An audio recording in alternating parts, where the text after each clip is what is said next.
Bismillahirrahmanirrahim. Assalamualaikum warahmatullahi wabarakatuh. Amin. Alhamdulillah, saudaraku sekalian, pada kesempatan kali ini saya ingin menyampaikan sebuah tema yang terkait dengan firman Allah yang berbunyi, inna sholata tanha anil fahsa wal munkar, yang artinya sesungguhnya sholat itu mencegah perbuatan keji dan mungkar. Dari ayat itu insya Allah kita bisa memahaminya bahwa sholat itu yang kita kerjakan setiap hari sebenarnya bisa mencegah perbuatan kita yang keji ataupun yang mungkar. Kemudian muncul sebuah pertanyaan, sebenarnya sholat yang seperti apa yang bisa mencegah perbuatan keji dan mungkar itu? Karena pada kenyataannya banyak di antara kita atau saudara kita yang sudah menjalankan kewajiban sholat 5 waktu, tetapi masih juga kadang-kadang melakukan perbuatan keji dan mungkar. Dan juga perlu kita ketahui yang namanya perbuatan keji dan mungkar itu bukan hanya yang nampak besar, umpamanya berjudi, zina, membunuh, minuman keras, umpamanya seperti itu. Tetapi yang namanya perbuatan keji dan mungkar itu bisa mencakup yang kecil ataupun yang besar. Jadi semua perbuatan kita yang bertentangan dengan Al-Quran dan hadis Rasulullah, insya Allah seperti itu.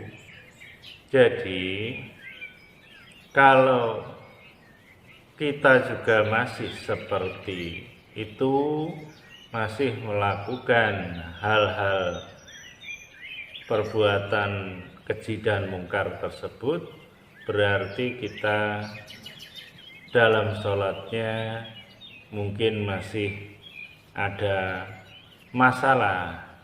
Ditambah lagi ada ayat yang lain di dalam surat Al-Ma'un, Allah berfirman yang artinya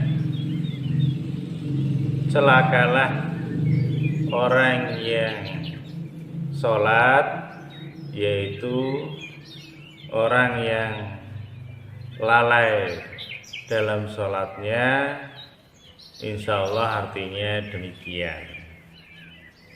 Jadi siapa saja yang sudah mengerjakan sholat, sudah tertib 5 waktu dilakukan, tapi kalau dia itu lalai dalam sholatnya, maka itu termasuk orang yang celaka menurut Allah. Kemudian yang dinamakan lalai dalam sholat itu seperti apa? Mari kita coba pahami yang namanya lalai dalam sholat.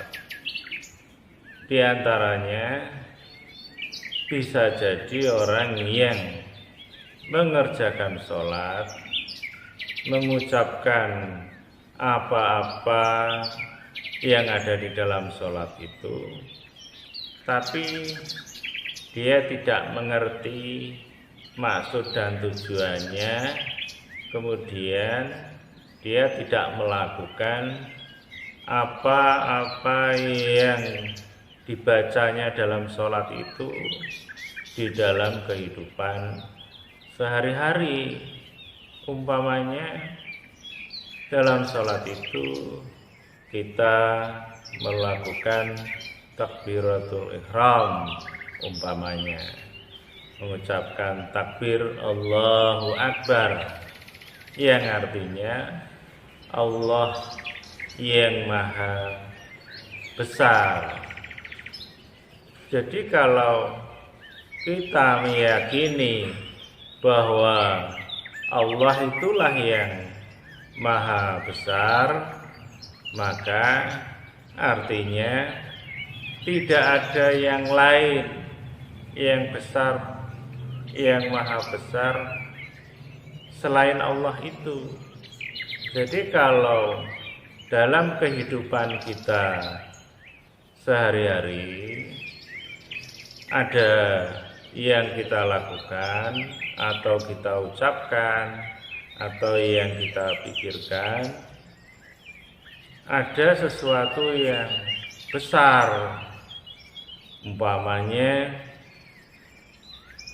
kelompok kita, golongan kita, atau yang kita miliki, entah itu harta, entah itu kepandaian, atau yang lainnya, yang menjadikan Allah itu seakan-akan tidak maha besar lagi, karena ada yang selain Allah yang besar umpamanya.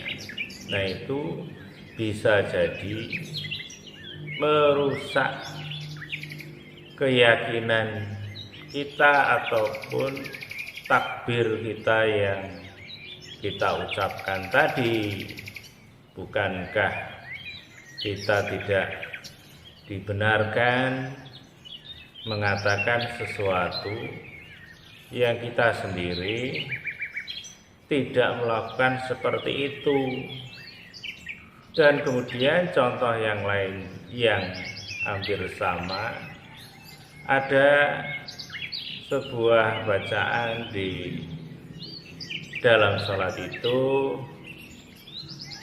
umpamanya membaca inna sholati wa nusuki wa mahyaya wa mamati lillahi rabbil alamin, yang artinya sesungguhnya ibadahku, sholatku, hidupku, matiku itu hanya untuk Allah, Tuhan semesta alam. Jadi kalau kita mengucapkan itu, sebenarnya kita itu sudah berjanji atau bersumpah bahwa ibadah kita, sholat kita, hidup mati kita itu hanya diniatkan untuk Allah. Tapi kalau dalam kehidupan sehari-hari ternyata tidak, maka artinya ucapan kita itu bermasalah sebenarnya. Kalau kita mengatakan ibadahku, salah satunya seperti itu, ibadah itu untuk Allah, sedang ibadah itu kan artinya luas, bisa jadi kalau kita uraikan umpamanya makan, minum, diniat bismillah karena Allah, ya ibadah. Kemudian bekerja, mencari nafkah karena Allah, ya insya Allah itu ibadah. dan juga membaca Al-Quran. Pokoknya ketika kita membaca Al-Quran, niatnya lillahi ta'ala, mencari ridha Allah, yaitu ibadah. Tapi yang jadi masalah kadang ada di antara kita atau saudara kita membaca Al-Quran itu tidak karena Allah, tapi karena nafsu kita, karena ingin sesuatu yang sifatnya duniawi, umpamanya ingin kaya, ingin rezekinya lancar, atau membaca surat-surat tertentu biar kalau punya anaknya cantik atau tampan, umpama seperti itu. Begitu juga sedekah itu juga akan menjadi ibadah kalau niat lillahi ta'ala. Tapi kalau niatnya biar ini dan itu yang sifatnya sebuah kesenangan duniawi, umpamanya dengan sedekah 100.000, di dalam hati atau pikirannya punya harapan biar yang 100.000 itu menjadi 1 juta umpamanya, itu sudah keinginan duniawi yang seharusnya kita bersedekah hanya niat lillahi ta'ala saja. Persoalan yang lain kita tawakal, pasrahkan kepada Allah. Dan itulah beberapa hal yang menjadikan sholat kita bisa rusak atau ada yang keliru, dan yang lain-lain juga demikian. Banyak bacaan-bacaan sholat yang seharusnya kita aplikasikan dalam kehidupan sehari-hari. Juga ketika menutup sholat dengan membaca salam, dengan menengok kepala kita ke kanan ataupun ke kiri, itu juga sebenarnya bisa kita ambil pengertian atau pemahaman bahwa kita itu di dalam kehidupan sehari-hari harusnya menebarkan salam kepada orang-orang yang ada di sekitar kita, orang-orang yang ada di kanan dan kiri kita, entah itu keluarga, entah itu tetangga, dan yang lainnya tentunya. Tapi kalau kita itu setiap sholat memberikan salam kepada orang yang ada di sekitar kita, ternyata kita itu dalam kehidupan sehari-hari mungkin masih ada kadang tidak memberikan salam atau tidak memberikan keselamatan dalam bentuk umpamanya di dalam pikiran kita masih ada suzon, buruk sangka kepada orang-orang di sekitar kita. Kemudian di hati kita masih ada tersimpan, ada kedengkian, ada kebencian, ada dendam, ada sakit hati, ada rasa tidak suka, dan lain-lain. Walaupun tidak terucap di mulut, tapi Allah tahu. Dan itulah yang perlu kita pahami, bahwa sholat kita itu yang kita lakukan sehari-hari itu sebenarnya bukan hanya sekedar ritual, hanya kebiasaan yang harus dilakukan sebagai orang yang beragama Islam. Insya Allah tidak demikian, tapi Allah itu selalu mengingatkan dengan cara Allah, yaitu dengan cara kita disuruh untuk sholat, agar kita selalu mengingat apa-apa yang kita lakukan sebenarnya sudah pas atau belum antara sholat dan kesehari-harian. Karena kalau sudah pas, maka arti ayat yang kita baca di awal tadi insya Allah memang benar adanya, bahwa sebenarnya sholat itu mencegah perbuatan keji dan mungkar.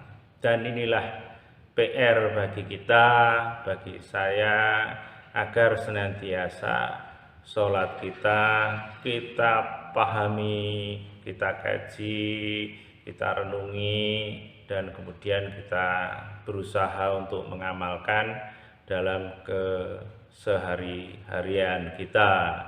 Mudah-mudahan apa yang saya sampaikan yang sangat sederhana ini bisa bermanfaat bagi kita semuanya. Amin. Kurang lebihnya saya mohon maaf kepada Allah. Mohon ampun. Akhirul kalam. Assalamualaikum warahmatullahi wabarakatuh.